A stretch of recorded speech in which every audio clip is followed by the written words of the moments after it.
Good afternoon, students. This is another video related to this chapter, the living world. Last video में हमने systematics के बारे में थोड़ा बहुत पढ़ लिया था. कैरेक्टरिस्टिक्स ऑफ लिविंग ऑर्गेनिजम्स मैंने आपको बताई थी क्या क्या कैरेक्टरिस्टिक्स होती हैं. Growth, reproduction, metabolism, cellular organisation of the body, cell to organ system मैंने आपको एक्सप्लेन किया था पूरा. कॉन्शियसनेस मैंने बताया था, कॉन्शियसनेस क्या होती है. देन इंटरेक्शन, एक एरिया में अगर सिर्फ एक स्पीशीज़ नहीं रहती है, कई सारी स्पीशीज़ रहती हैं, तो उनका आपस में कुछ ना कुछ इंटरेक्शन होता है, चाहे वो प्लांट्स है चाहे एनिमल्स है, चाहे प्लांट्स और एनिमल्स हैं, दोनों का आपस में भी होगा. तो ये सारी प्रॉपर्टीज़ थी जो लिविंग ऑर्गेनिजम्स में पाई जाती हैं. मैंने बायोडाइवर्सिटी के बारे में बताया था, कितनी हमारी बायोडाइवर्सिटी है, वैरायटी ऑफ ऑर्गेनिजम्स कितने प्रेजेंट हैं. सिस्टमैटिक्स मैंने आपको एक्सप्लेन किया था, सिस्टमैटिक्स क्या होता है. इसमें मैंने आइडेंटिफिकेशन, नॉमनक्लेचर बताया था आपको. क्लासिफिकेशन, आइडेंटिफिकेशन मतलब आइडेंटिफाई करना, पहचान करना. नॉमनक्लेचर मतलब उसको नाम देना. क्लासिफिकेशन मतलब नाम देने के बाद उसको किसी कैटेगरी में रख देना. ठीक है, तो that is classification. So today we are going to start new terminology, that is nomenclature. nomenclature मैंने आपको बताया था प्रीवियस वीडियो में भी. Naming of an organism, this technique is known as nomenclature. The process of naming an organism is known as nomenclature. nomenclature से related जो काम किया वो हमारे दो साइंटिस्ट रहे.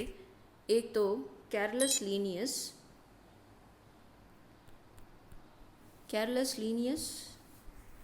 यहाँ पे आप इमेज में देख सकते हैं.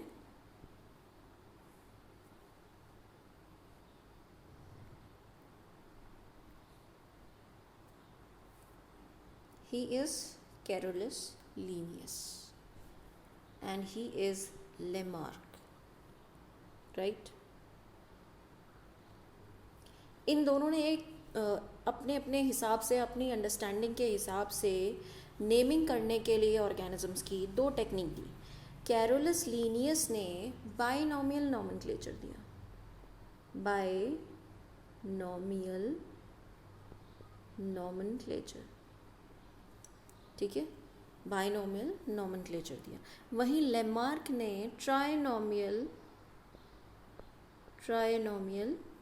नॉमेनक्लेचर. ठीक है. अब बाय का मतलब 2 और ट्राई का मतलब 3. अब यहाँ पे क्या मीनिंग है इसका. इन्होंने जो कैरोलस लीनियस थे, हमारे कैरोलस लीनियस, इन्होंने क्या किया, जब नेमिंग करी, जो नेमिंग की टेक्निक दी, उन्होंने ये कहा कि किसी भी ऑर्गेनिज्म के नाम में 2 पार्ट होंगे, 2 पार्ट में डिवाइडेड होगा किसी भी ऑर्गेनिज्म का नाम. ठीक है, तो इसलिए इस टेक्निक को कहा गया binomial nomenclature. Name having 2 parts, binomial nomenclature. वहीं अगर लेमार्क की बात करें तो लेमार्क ने ट्राइनोमियल नॉमेनक्लेचर दिया. तो उन्होंने ये कहा कि किसी भी ऑर्गेनिज्म के नेम में 3 पार्ट होंगे, 3 पार्ट्स होंगे. इसी टेक्निक को कहा गया ट्राइनोमियल नॉमेनक्लेचर. क्योंकि नाम के 3 पार्ट थे, इसलिए ट्राइनोमियल नॉमेनक्लेचर. देखिए यहाँ पे लिखा हुआ है, Carolus Linnaeus propounded binomial nomenclature system and Lamarck propounded trinomial nomenclature system. जो हमें आगे फर्दर स्टडी करना है, जो मोस्ट वाइडली यूज़ किया जाता है, वो है हमारा बाइनोमियल नॉमेनक्लेचर सिस्टम. इसी को ही हम फर्दर स्टडी करने वाले हैं in detail.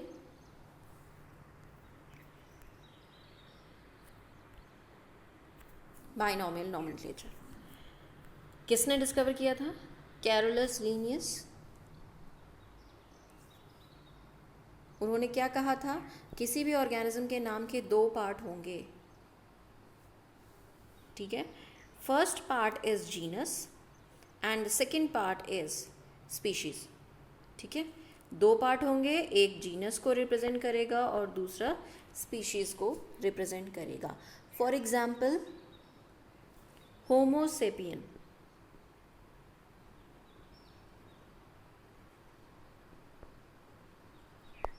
Homo sapien.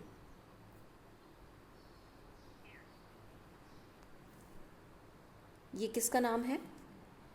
Humans का।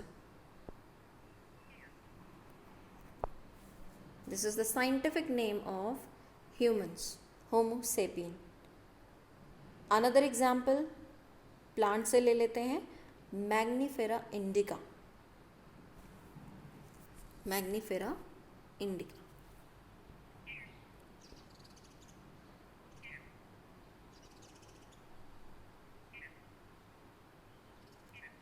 मैग्नीफेरा, मैं इसको क्लियर कर लेती हूँ।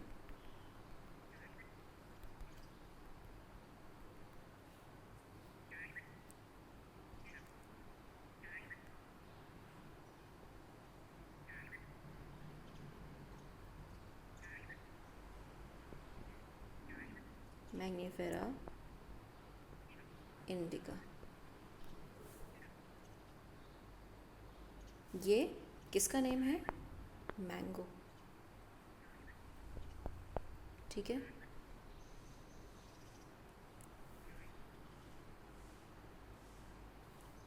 तो मैंने आपको ह्यूमंस में बताया और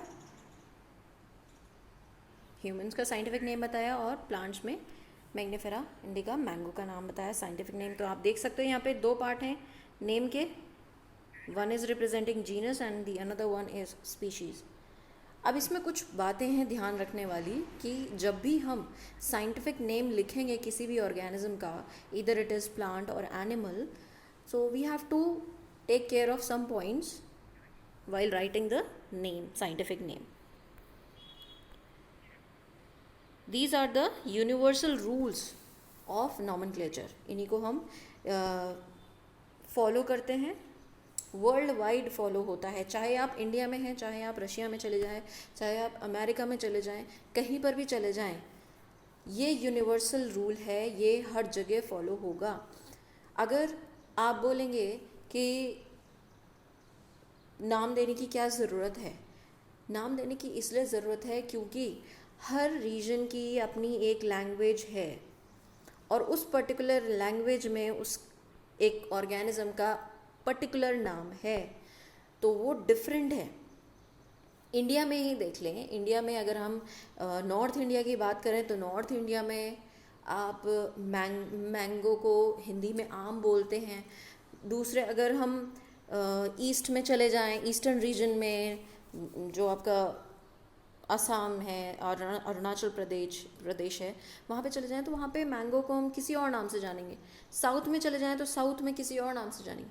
तो यहाँ पे कोई यूनिफॉर्मिटी नहीं थी, ठीक है, डिफरेंट नेम्स है, तो कैसे पहचानेंगे हम उसको? इसी चीज़ को ध्यान में रखते हुए, ये तो मैंने इंडिया का एग्जाम्पल दिया। आप बाहर की कंट्री में भी, इंडिया में हम हिंदी में बोल देंगे आम, लेकिन अगर हम अमेरिका में चले जाएंगे या रशिया में चले जाएंगे तो रशिया में किसी और नाम से जानते हैं, इटली में अलग नाम से जानेंगे, तो वहाँ की पर्टिकुलर लैंग्वेज में उसका पर्टिकुलर नाम है, तो वो हम नहीं समझ सकते। तो इस चीज़ को यूनिफॉर्मिटी देने के लिए, एक जैसा रखने के लिए, चाहे हम कहीं भी चले जाएं, एक नाम दिया गया है, एक रूल इन्होंने डिस्कवर किया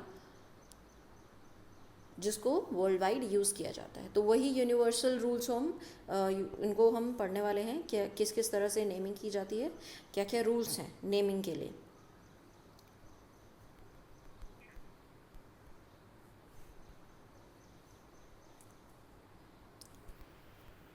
सबसे पहला है, मैंने आपको बताया था नाम के दो पार्ट हैं, जीनस एंड स्पीशीज।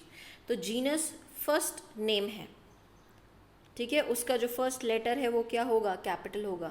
आपने देखा होगा जब मैंने नाम लिखा था होमो सेपियन, तो ये आपका क्या है? ये वाला पार्ट आपका जीनस है और ये वाला पार्ट आपका स्पीशीज़ है। तो मैंने इसका फर्स्ट लेटर क्या लिखा है? कैपिटल लिखा है, राइट।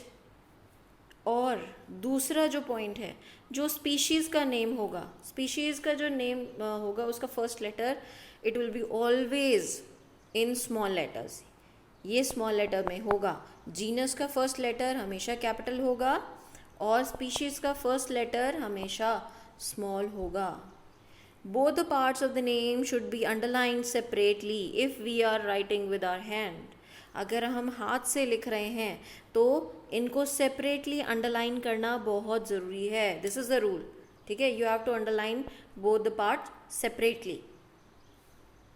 अगर टाइप हो रहा है, if the name is being type, तो उसको इटैलिक्स में टाइप किया जाता है, अंडरलाइन नहीं होगा वहाँ पे अंडरलाइन नहीं होगा। अगर टाइपिंग हो रही है तो अंडरलाइन नहीं करेंगे, इटैलिक्स में लिखा जाएगा। इटैलिक्स फॉन्ट जो होता है कंप्यूटर में, उसमें लिखा जाएगा साइंटिफिक नेम।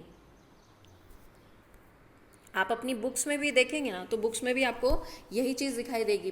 प्रिंटिंग में क्या है, वो इटैलिक्स में लिखा होगा। नॉर्मल जो सेंटेंस होगा वो आपका नॉर्मल फॉन्ट में होगा, बट साइंटिफिक नेम आपका इटैलिक्स में लिखा होगा। अगर लिखा जा रहा है तो अंडरलाइन होगा, मैंने आपको बताया अंडरलाइन होगा। तो ये रूल्स थे जो मैंने आपको बताया। आप यहाँ पे एक और यहाँ पे पॉइंट ऐड कर लेंगे कि स्पीशीज़ का जो फर्स्ट लेटर होगा, स्पीशीज़ का जो पार्ट होगा, उसका first letter it will be always small, ठीक है। वो हमेशा स्मॉल होगा। आपकी बुक्स में और अच्छे से पॉइंट वाइज दिया है, तो इसको आप देखेंगे ध्यान से। नेक्स्ट है क्लासिफिकेशन। क्लासिफिकेशन मैंने आपको बताया नॉमेनक्लेचर के बाद क्या होता है, नाम दे दिया, अब उसके बाद क्या करना है, उसको कैटेगरी में रखना है, ठीक है। सपोज कोई ऑर्गेनिज्म मिला, साइंटिस्ट ने उसको एनिमल समझा कि हाँ ये दिखने में, इसके कैरेक्टर्स दिखने में कैसे हैं, एनिमल जैसे हैं। फिर उन्होंने उसको नाम दिया, नेमिंग, नॉमेनक्लेचर कर दिया। नॉमेनक्लेचर करने के बाद अब उसको किसी कैटेगरी में भी तो रखना है। मैंने आपको क्लास का एग्जांपल दिया था कि स्कूल में 3-4 स्टूडेंट्स आते हैं एडमिशन के लिए, तो उनको आप कैसे क्लासेस अलॉट करोगे। वो उनके कुछ फिज़िकल फीचर्स और उनका मेंटल स्टेटस और उसके अकॉर्डिंग उनका जो नॉलेज लेवल है, आईक्यू लेवल है, उसके अकॉर्डिंग आप क्लासिफाई करेंगे ना, उनको क्लासेस देंगे। तो वही चीज़ यहाँ है। कुछ ऐसे कैरेक्टर्स को वो ध्यान में रखते हुए, देखते हुए करेंगे जो पहले की कैटेगरीज बनी हुई हैं, जो पहले कुछ, सपोज आपका एनिमल, सपोज कैट वाली फैमिली है, ठीक है। कैट वाली फैमिली में आपका कैट भी आती है, लॉइन भी आता है, टाइगर भी आता है, पैंथर भी आता है, लेपर्ड भी आता है, ये सब उसी फैमिली के हैं। तो सपोज कोई ऐसा ही आपको एनिमल मिला, उसके जो रनिंग पावर थी वो भी उन्हीं के जैसी थी, आपको जो स्ट्रक्चर, फिजिकल स्ट्रक्चर दिख रहा था वो भी उन्हीं के जैसे दिख रहा था। तो आपने क्या किया, प्रीवियसली क्लासिफाइड जो ऑर्गेनिजम्स थे उनके बेसिस पे ही तो उस क्लास में रखोगे आप उसको, है ना। इसी तरह से अगर कोई डॉग की कैटेगरी का है, मिल रहा है, आप डॉग की कैटेगरी कैनाइन है, जैसे कैनाइन, तो उसमें आप उनको जो एनिमल मिला है उसके फीचर्स बिल्कुल डॉग जैसे हैं, मिल रहे हैं, तो आप उसको प्रीवियसली क्लासिफाइड क्लास में ही तो रखा है, डॉग वाली कैनाइन वाली उसमें ही तो रखा है क्लास में आपने, ठीक है ना। तो ये क्या है, ये क्लासिफिकेशन का प्रोसेस है कि प्रीवियसली नोन क्लासेस में उस अननोन जो ऑर्गेनिज्म, न्यू ऑर्गेनिज्म जो हमें मिला है उसको क्लासिफाई करना, ठीक है।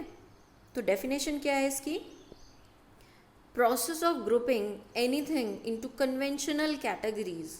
कैटेगरीज हैं हमारे पास, पहले से हमें पता है कि कौन कौन सी कैटेगरीज हैं, तो उस किसी भी चीज़ को उन कन्वेंशनल कैटेगरीज में ग्रुप करना और based on some easily observable characters, कुछ इजीली ऑब्जर्वेबल कैरेक्टर्स को ध्यान में रखते हुए उन कन्वेंशनल कैटेगरीज जो हमें पहले से पता है उसमें उसको रख देना, इस प्रोसेस को कहा जाता है क्लासिफिकेशन, ठीक है।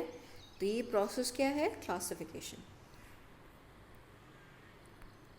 रीज़न क्यों क्लासिफाई किया गया, क्लासिफाई नहीं करेंगे तो हम पहचान कैसे पाएंगे कि ये कैट की फैमिली का है या डॉग की फैमिली का है या मैमल्स है ये, ठीक है, हम कैसे पहचानेंगे? अगर हम उसको क्लासिफाई नहीं करेंगे, कैटेगरीज में नहीं बांटेंगे, तो हम पहचान भी नहीं पाएंगे। तो for that reason we have to classify any organism, ठीक है, कि हम पहचान सकें, आइडेंटिफाई कर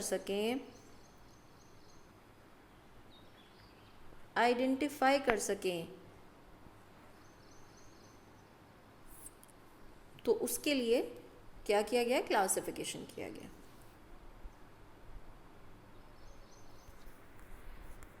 टाइप्स ऑफ क्लासिफिकेशन, कौन कौन से टाइप होते हैं क्लासिफिकेशन के? There are 3 types of classification. ये बहुत इंपॉर्टेंट है, टाइप्स ऑफ क्लासिफिकेशन। सबसे पहला है आर्टिफिशियल क्लासिफिकेशन। आर्टिफिशियल क्लासिफिकेशन जो है लीनियस ने डिस्कवर किया था। कैरोलस लीनियस जो हमारे महान पुरुष रहे हैं, उन्होंने ये मेथड दिया था आर्टिफिशियल क्लासिफिकेशन। क्या बेसिस रखा उन्होंने क्लासिफिकेशन का? किन बेसिस पे उन्होंने क्लासिफाई किया ऑर्गेनिज्म को? सेक्सुअल सिस्टम, हर ऑर्गेनिज्म में सेक्सुअल सिस्टम जो पाया गया उसके अकॉर्डिंग क्लासिफाई किया, राइट?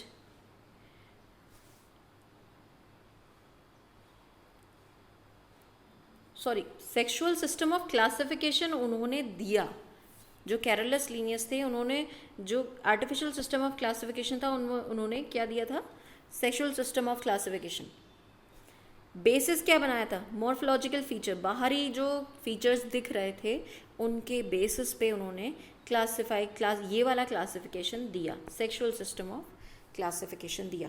मॉर्फोलॉजिकल कैरेक्टर्स, इसको आप ध्यान में भी मत रखिए, इसको मत करिए सेक्सुअल सिस्टम ऑफ क्लासिफिकेशन। बस आप इतना ध्यान रखिए कि आर्टिफिशियल सिस्टम ऑफ क्लासिफिकेशन दिया किसने? कैरोलस लीनियस ने दिया। और उन्होंने किस बेसिस पे दिया?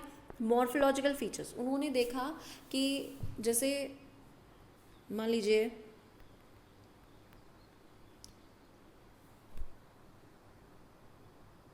एग्जाम्पल लीजिए अर्थवॉर्म का और प्लांट का। उन्होंने क्या देखा? उन्होंने ये देखा कि अर्थवॉर्म